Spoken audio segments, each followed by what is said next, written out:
निम्नलिखित संख्याओं के सभी गुणनखंड लिखिए। हम लोग 24 का जैसे गुणनखंड निकालते हैं तो ये जितना से भाग जाता है, पहले हम 1 से जाता है 1 से लिखेंगे, 2 से फिर वो डिवाइड होता है 24 तो 2 को लिखेंगे, फिर हम लोग 3 को लिखेंगे, 3 को लिखेंगे, उसके बाद 4 को लिखेंगे, 5 को लिखेंगे। इसका सभी यही गुणनखंड है। के बाद इसी तरह 24 का कितना गुणनखंड हुआ? 1 2 3 4 6 12 और 24, इतना हुआ गुणनखंड। के बाद 15 का गुणनखंड फिर लिखेंगे। 15 गुना 1,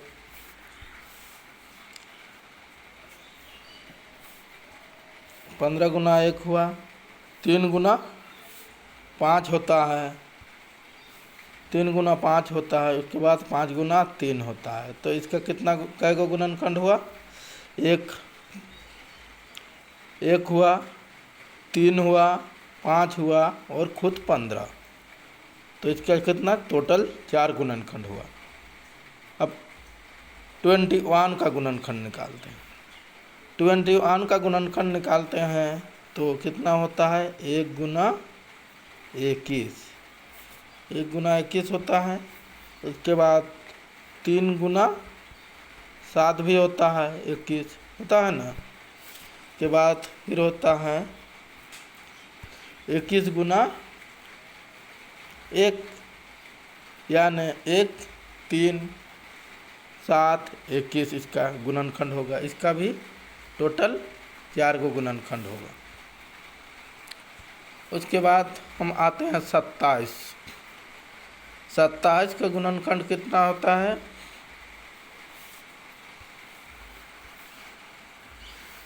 27 का गुणनखंड हम जब लिखते हैं तो सबसे पहले 1 में तो जाएगा, 1 गुना 27 होगा ही, 1 गुना 27 होगा ही। उसके बाद 3 को गुना करेंगे 9 से होगा, फिर 9 गुना 3 होगा, 27 गुना 1 ना। तो इसका कितना गुणनखंड होता है? तो इसका 1 2 3 4 गुणनखंड होगा। यहाँ और एक लिखो, 27 गुना 1। उसके बाद 12 का भी इसी तरह निकालेंगे। 1 2 3 4 6 12 होगा। और 20 का भी इसी तरह निकालेंगे सबका। 20 का कितना होता है? 1 गुना 20, 2 गुना 10, 4 गुना 5, 5 गुना 4, 10 गुना 2, इसी तरह होगा।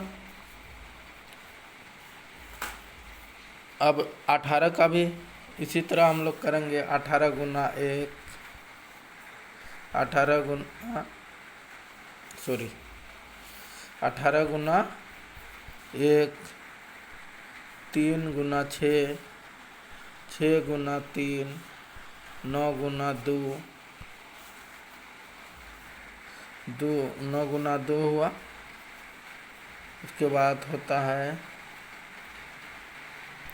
18 गुना 1 बराबर 18। तेरा उसका गुणनखंड होता है टोटल 1 2 3 6 9 और 18। के बाद एच का भी निकालेंगे। एच का जो 23 होता है ये एक अभाज्य संख्या है, तो इसका गुणनखंड कैसे निकलेगा? 1 गुना 23। जितने भी अभाज्य संख्या होते हैं उसका एक ही गुणनखंड लिखता है, एक और जो संख्या है वे स्वयं। अभाज्य संख्या का गुणनखंड, अभाज्य संख्या का गुणनखंड, गुणनखंड एक और समय होता है।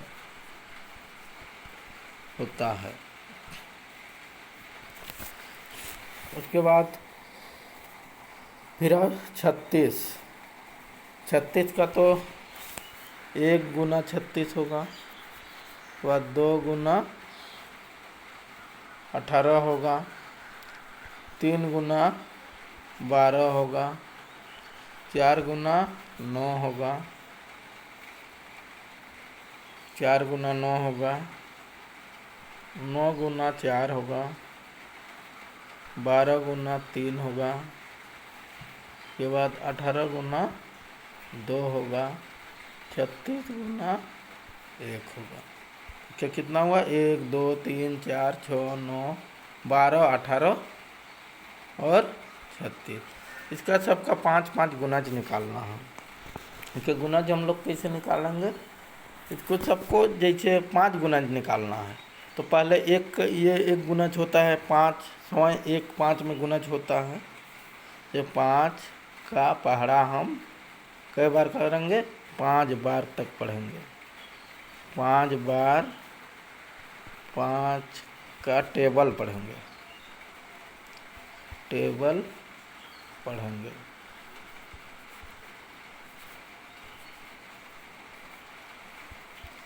टेबल पढ़ेंगे। कितना बार पढ़ेंगे? 5 बार पढ़ेंगे।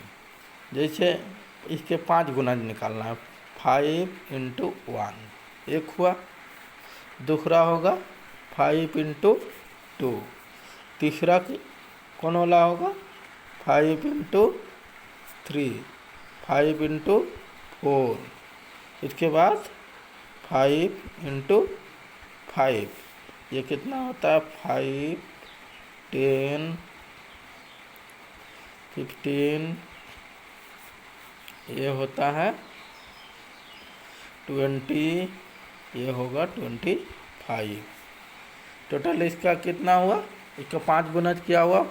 5।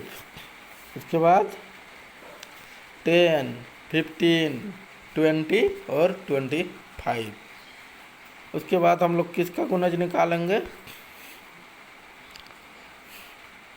8 का।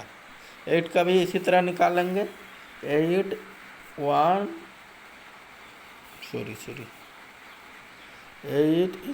1 बराबर कितना होगा? 8। के बाद 8 × 2 बराबर कितना होगा? 8 × 2 बराबर कितना होगा? 16। 8 × 3 बराबर कितना होगा? 24। 8 × 4 बराबर 32। 8 × 5 बराबर 40। ये कितना किसका हुआ? 8 का। ये होगा 8 का प्रथम 5 गुनज। के बाद इसी तरह कितना का निकालेंगे? 9 का भी निकालेंगे। 9 का भी निकालेंगे। 9 का क्या होगा? 9 × 1 9, 9 × 2 18, 9 × 3 27, 9 × 4 36, 9 × 5 45। टोटल इसका कितना हुआ? 9 18 और 45।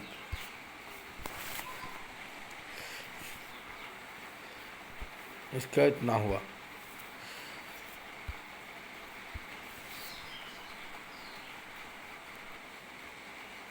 अब तीसरा नंबर में, इसमें क्या है? हमें मिलान करना है। देखो यहाँ ए नंबर में कितना दिया हुआ है? 35। कितना है? 35। ये क्या होगा? ए का, ये देखो 7 का गुनज होगा ना। और बी नंबर में क्या होता है? बी नंबर में 15। 15 क्या होगा? 30 का गुणनखंड होगा। और 16 देखो क्या होगा? 8 का गुनज है। चौथा 20। 20 क्या होगा? यहाँ देखो क्या है? 20 20 20 20 20 20 20 20 में यहाँ नहीं दिख रहा है। ये किधर गया? अरे बाप, एक नंबर और आगे होगा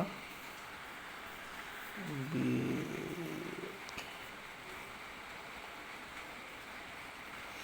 एक नंबर नहीं दिया हुआ है, तो इसको एक गो हम लोग जोड़ते हैं।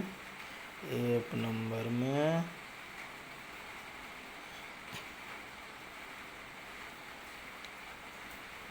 20 60 का गुणनखंड हो गया। 5 नंबर में 25 क्या कहता है? 25 50 का गुणनखंड है। ये ठीक है। चलो, तो कहाँ कहाँ मिलेगा? ये में, ये 15 डी में, और ये ऊपर जाएगा। ये कहाँ जाएगा? ये एक नंबर में जाएगा, और ये सीधा जाएगा। ठीक है। अब आओ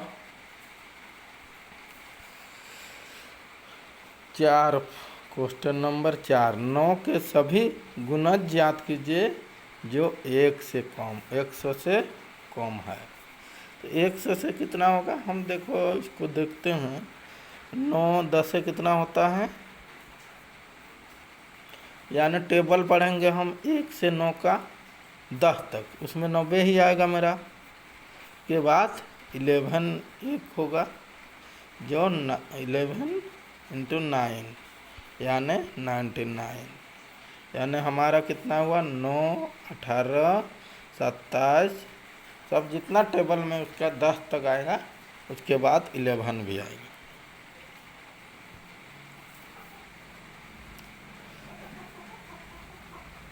उसके बाद बताइए कि किन्हीं दो संख्याओं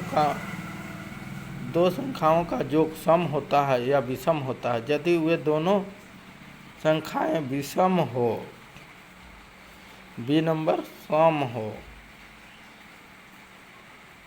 में योग सम होता है या विषम होता है। बताएं किन्हीं दो संख्याओं का योग सम होता है या विषम होता है। यदि वे दोनों संख्याएं, ए नंबर में क्या कहता है? विषम हो, और बी नंबर में क्या कहता है? सम हो। अगर यदि हम विषम संख्या को जोड़ते हैं तो क्या होता है? मेरा सम भी आएगा और विषम भी आएगा। विषम संख्या को जोड़ने से क्या होता है? विषम संख्या को जोड़ते हैं तो हमारा सम भी आता है, और फिर विषम जोड़ते हैं तो विषम भी आता है। इसी तरह विषम संख्याओं का योग करते हैं तो मेरा ही आता है। और दोनों यदि सम संख्याओं का योग करते हैं तो क्या होगा? जैसे 2 जोड़ 4 बराबर 6, के बाद 6 जोड़ 8 बराबर कितना होगा? 14। 8 जोड़ 2 कितना होगा? 10। तो हम भी सम संख्या को सम संख्या से जोड़ते हैं तो हमारा क्या होगा? सब ही होगा। इस कौन असत्य है और सत्य? 3 विषम संख्याओं का योग क्या सम होगा? नहीं, ये कभी नहीं होगा, ये असत्य है। 2 विषम संख्याओं और 1 सम संख्याओं का योग सम होता है। ये हमेशा सही होगा, क्योंकि जैसे 2 विषम संख्या हम जोड़ते हैं, 3 जोड़ 5 कितना होगा? 8 होगा। इसको फिर 1 सम संख्या से जोड़ते हैं तो 10 होगा। तो ये सत्य है। के बाद 3 विषम संख्याओं का गुणनफल विषम संख्या होता है, ये भी सत्य होगा। 3 × 3 × 3, ये तीनों विषम संख्या है, इसका कितना होगा? 27 होगा। तो ये विषम संख्या सत्य है। किसी सम संख्या को 2 से भाग दिया जाए तो भागफल सदैव विषम होते हैं। सम संख्या को भाग देने से कितना होगा? कोई भी सम संख्या को हम 2 से भाग देंगे तो हमेशा सम ही आएगा, 2 से भाग देंगे तो ये भी 6 आएगा, तो ये सत्य है। उसके बाद ई नंबर, सभी अभाज्य संख्याएं विषम है, एकदम बिल्कुल सत्य है। सभी अभाज्य संख्या विषम होता है, अभाज्य संख्याओं का कोई गुणनखंड नहीं होते हैं, ये तो असत्य है। अभाज्य संख्या का गुणनखंड कौन कौन होते हैं? एक, और वे जो अभाज्य संख्या है वे सेल्फ, यानी अभाज्य संख्या जो होते हैं वे समान, 2 गुणनखंड होते हैं इसमें। 2 अभाज्य संख्याओं का योग सदैव सम होता है, यह भी असत्य है, क्योंकि अभाज्य संख्याओं का योग विषम भी होता है।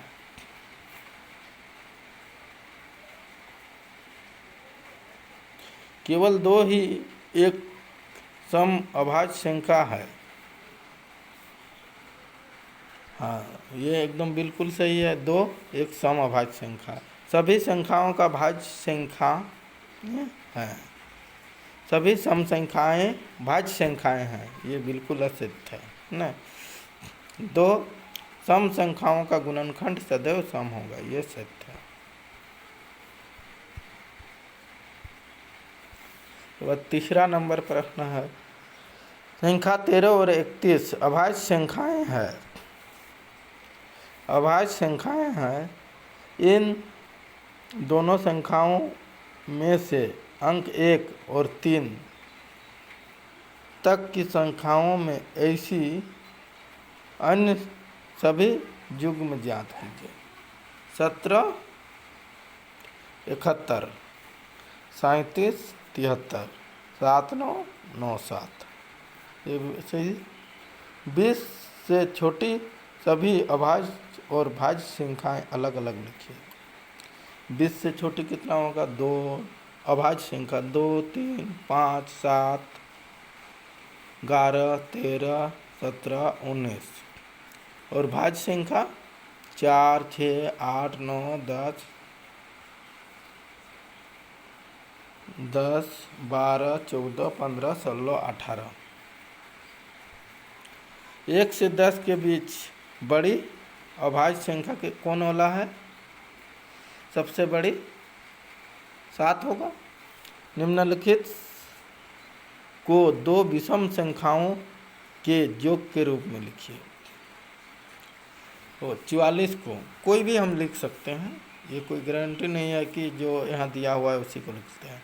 3 जोड़ 1, 44 होगा। उसके बाद और लिख सकते हैं हम लोग, क्या लिखेंगे? 39 जोड़ 5, 44 होगा। इसी तरह हम कोई भी दे सकते हैं। उसके बाद 36 का लिखते हैं, 5 जोड़ 31, 31 बराबर 36। उसके बाद 7 जोड़ 17, 24, 24। इसी तरह हम लोग लिखते हैं 18 को, 7 जोड़ 18, 7 जोड़ 11 होगा, बराबर कितना होता है? 18 होता है।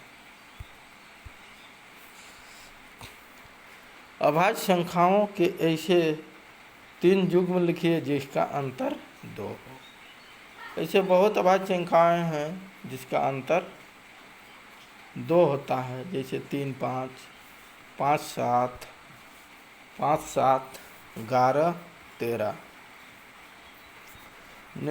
8 नंबर क्वेश्चन है, निम्नलिखित में से कौन सी संख्याएं अभाज्य है?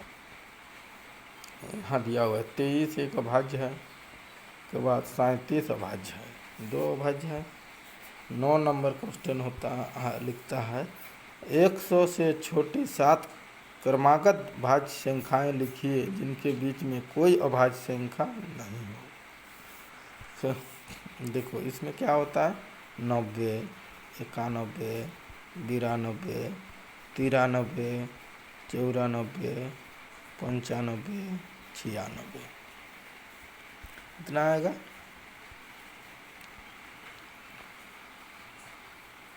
निम्नलिखित संख्याओं में से प्रत्येक 3 अभाज्य संख्याओं के योग के रूप में व्यक्त कीजिए। 21 को जब योग के 3 अभाज्य संख्या के रूप में सबको व्यक्त करना है। 21 को क्या करेंगे, 21 को 3 जोड़ 7 जोड़ 11 के बाद 31 को 3 जोड़ 11 जोड़ 17 के बाद 53 को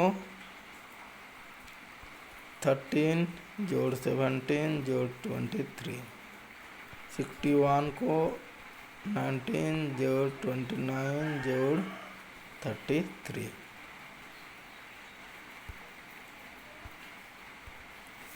33। इसके बाद हम आएंगे फिर आगे क्या कहता है हमारा, 20 से छोटी अभाज्य संख्याओं के ऐसे 5 युग्म लिखिए जिनका योग 5 से विभाज्य हो। का योग 5 से विभाज्य भी होना चाहिए, ऐसी अभाज्य संख्या लिखना। जैसे 2 जोड़ 3 5 1 हुआ, 3 जोड़ 17 20 हुआ, 5 जोड़ 10 हुआ, 7 जोड़ 13 20 हुआ और 2 जोड़ 13 15 हुआ। अब इसको रिक्त स्थानों को पूर्ति करना है। इसमें क्या कहता है, वह संख्या जिसके केवल 2 से गुणनखंड हो। इससे सबसे शुरुआत में भी हम लोग पढ़े थे, ये जो सबसे 2 से भाग जाता है उसको क्या कहते हैं, सम संख्या कहते हैं। क्या कहते हैं हम लोग, सम संख्या कहते हैं। उसके बाद वह संख्या जिसके 2 से अधिक गुणनखंड हो, वह संख्या जिसके 2 से अधिक गुणनखंड हो एक विषम संख्या कहलाती है। क्या कहलाती है, विषम संख्या। सी नंबर होता है 1 9 तो एक सम संख्या है और 9 ही एक विषम संख्या है, 9 ही विषम संख्या। ये डी नंबर कहता है सबसे छोटी अभाज्य संख्या कितना है, 2 है। डी नंबर सबसे छोटी अभाज्य संख्या डी है। ई नंबर है सबसे छोटी भाज्य संख्या, सबसे छोटी भाज्य संख्या कितना होगा, 4 होगा। सबसे छोटी सम संख्या 2 होगा। अब उसके बाद तीसरा नंबर, इसको एक पैटर्न में बना लेना है। निम्नलिखित में से प्रयोग करते हुए पता कीजिए कि ये सबको पैटर्न में बना लेना है। इसको तो 990 2 से भाग जाएगा,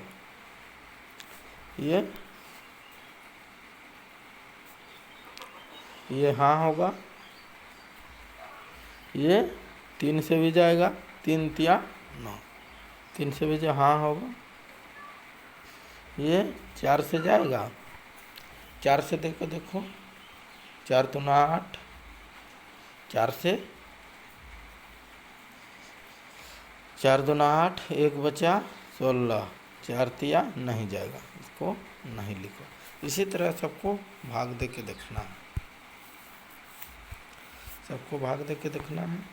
यस नो ये टेबल हुआ इसका।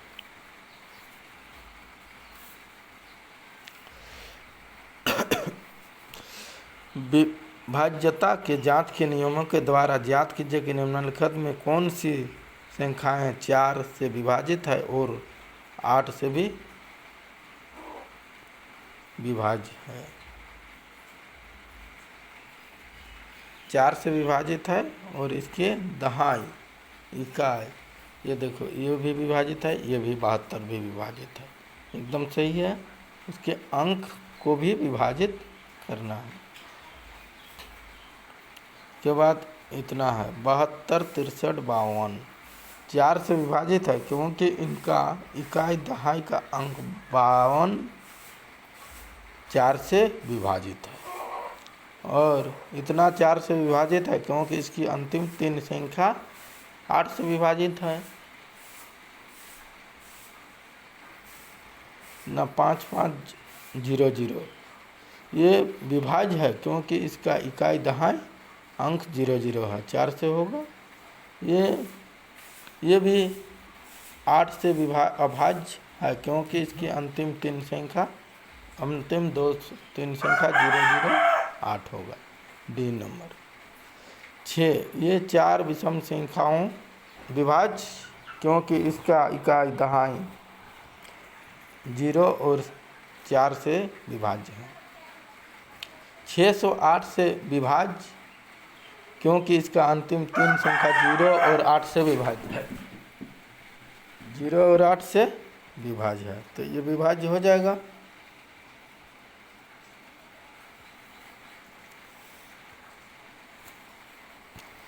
अब 21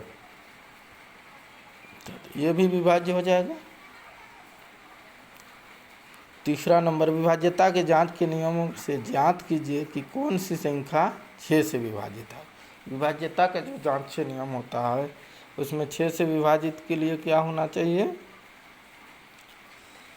यह संख्या 2 से विभाज्य है क्योंकि यह सम संख्या है।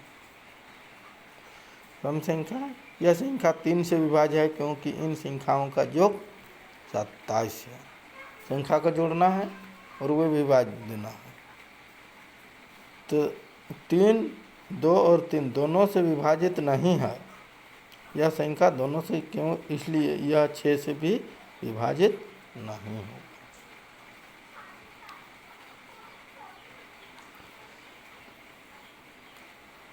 1558, यह संख्या विभाज्यता के क्योंकि यह सम संख्या है। यहाँ दिया हुआ है, इसका हल भी यहाँ लिख दिया हूँ।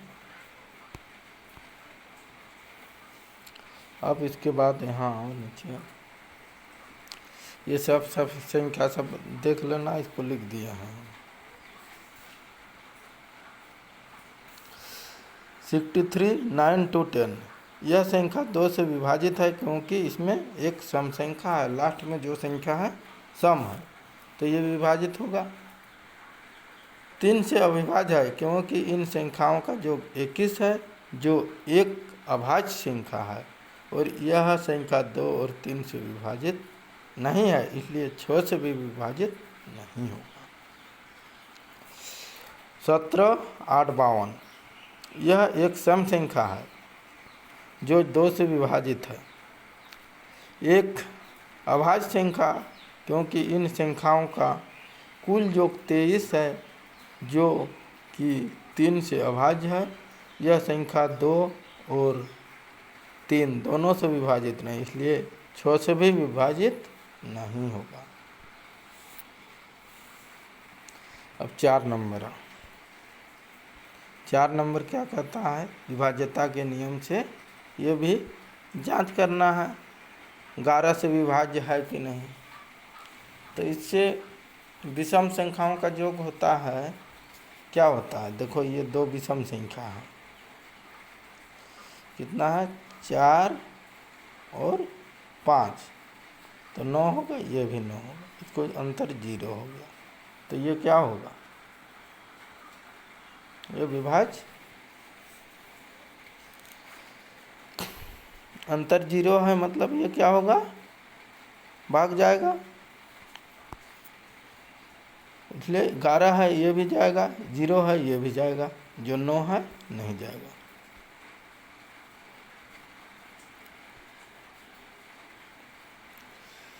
छः नंबर क्या कहता है, अब 5 नंबर बोल रहे हैं। निम्नलिखित के स्थानों में सबसे छोटा अंक और सबसे बड़ा अंक लिखिए जिससे संख्या 3 से विभाजित हो।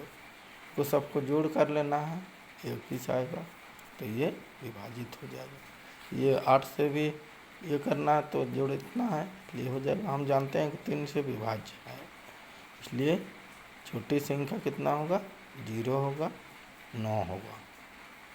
निम्नलिखित ऐसे अंक लिखिए जिसकी संख्या 11 से विभाजित हो। इसको सबको जोड़ लेना है, या 0 आएगा या 11 आएगा तो हमारा क्या हो जाएगा, विभाजित हो जाएगा। तो बात 1 नंबर। निम्नलिखित के सार्वगुणनखंड लिखें। सार्वगुणनखंड कैसे हो लिखते हैं हम लोग, जैसे 20 हुआ, 20 का सभी गुणनखंड को एक साइड में लिखेंगे, कितना होगा 1 1 2, इसके बाद 4 5 10 और 20। इसके बाद किसका गुणनखंड लिखेंगे? 20 के बाद 28 का लिखेंगे। 1 2 4 7 14 और 28। अब इस दोनों में कौन कौन संख्या मिल रहा है? 1 मिल रहा है, 1 मिल रहा है, 2 मिल रहा है, न मिला, 4 मिला। अब कै गो होगा इसका? लिए चारवा गुणनखंड 1 2 और 4। 15 और 18 का इसी का गुणनखंड निकाल लेंगे। इसमें कितना होगा? 1 और 5 होगा। और अब 35 और 50 में कितना का होगा? 1 और 5 होगा। 56 और 120 में 2 1 2 4 और 8। निम्नलिखित सार्वक गुणनखंड ज्ञात करना है। में गुणनखंड जो 4 का गुणनखंड कितना होता है? 1 2 4। 8 का 1 2 4 8। 12 का 1 2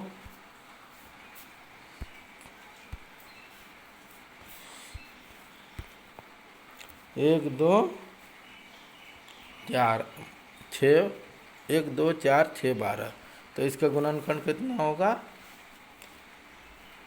सार्वक गुणनखंड यहाँ नहीं लिखा हुआ है, गलती में नहीं लिखाया है। तो इसका सार्वक गुणनखंड कितना होगा? 1 2 और 4।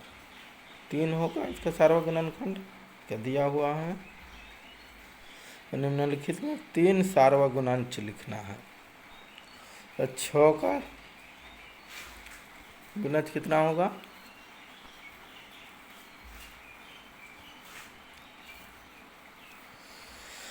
6 का 6 12 18 20, ऐसे इसका जितना गुणनखंड है लिखते जाएंगे। 8 का भी गुणनखंड लिखते जाएंगे। देखो इसमें दोनों कौन कौन मिल रहा है? कौन कौन मिल रहा है? 24 मिल रहा है, उसके बाद 48 मिल रहा है, यहाँ 48 नहीं लिखल है, 48 मिल रहा है। उसके बाद कितना मिल रहा है? 72 मिल रहा है। 72 यहाँ अंदर होगा, 72 मिल रहा है, 3 होगा। उसके बाद 12 और 18 का, 12 और 18 का 3 कितना कितना? 36 36, 72 72, 108 108, तीनों मिल गया।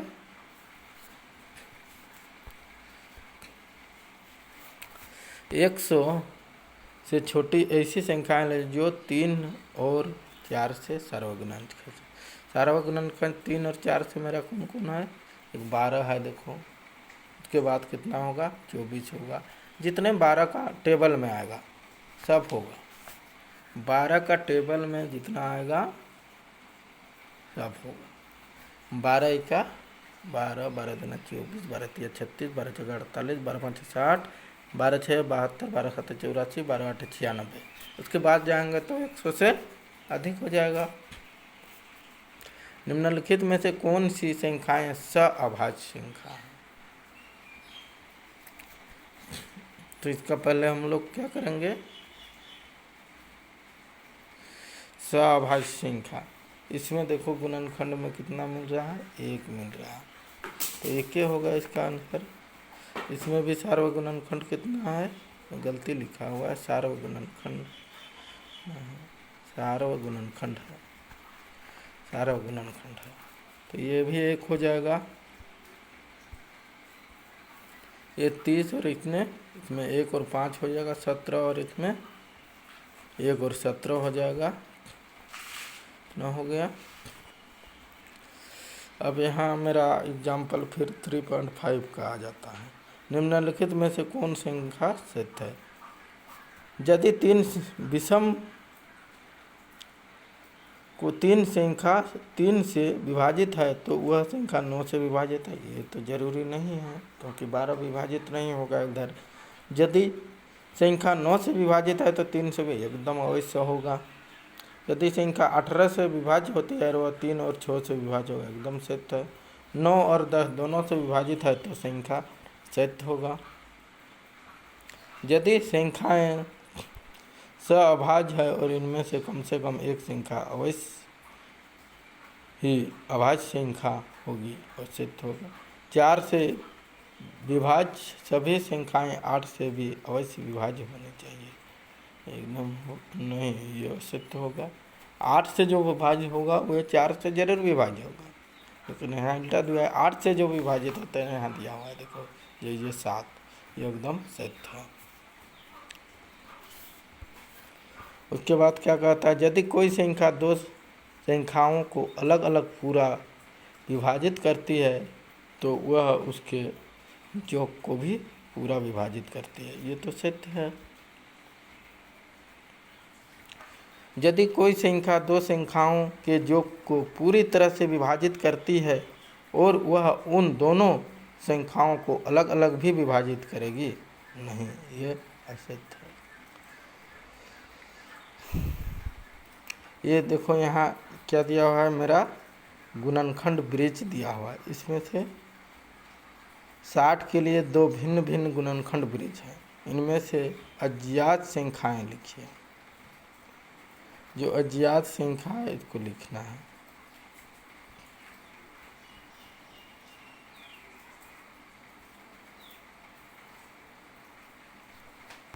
लिख लेना है।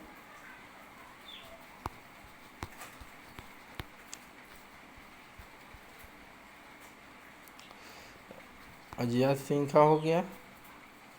अब 7 नंबर में 3 क्रमागत का गुणनफल सदैव 6 से विभाजित होता है। इन कथन में कुछ उदाहरणों की सहायता से स्पष्ट कीजिए। इसको क्या करेंगे, 3 क्रमागत संख्याओं को विषम संख्या और सम संख्या का होना चाहिए। 3 का गुणनखंड ले उदाहरण, इसको दे गुना कर देंगे हम। 2 गुना 3 गुना 4 24 होगा। 4 गुना 5 गुना 6 होगा। अब 8 नंबर क्वेश्चन मेरा आ रहा है, 2 क्रमागत विषम संख्याओं का योग 4 से विभाजित होती है, कुछ उदाहरण सत्यापित कीजिए। 2 क्रमागत विषम संख्याओं का योग 4 से विभाजित होती है, जिसे 3 जोड़ 5 8, 5 जोड़ 5 12, 5 जोड़ 5 यहाँ 10 होगा, 5 जोड़ 5, ये 12 से विभाजित नहीं है, ये नहीं होगा। 7 जोड़ 16, 11 जोड़ 20, ये कुछ संख्या होगा, कुछ संख्या नहीं होगा। चलिए आज का क्लास यहीं तक ख़त्म करते हैं और इसके बाद कल करेंगे फिर आगे का क्लास।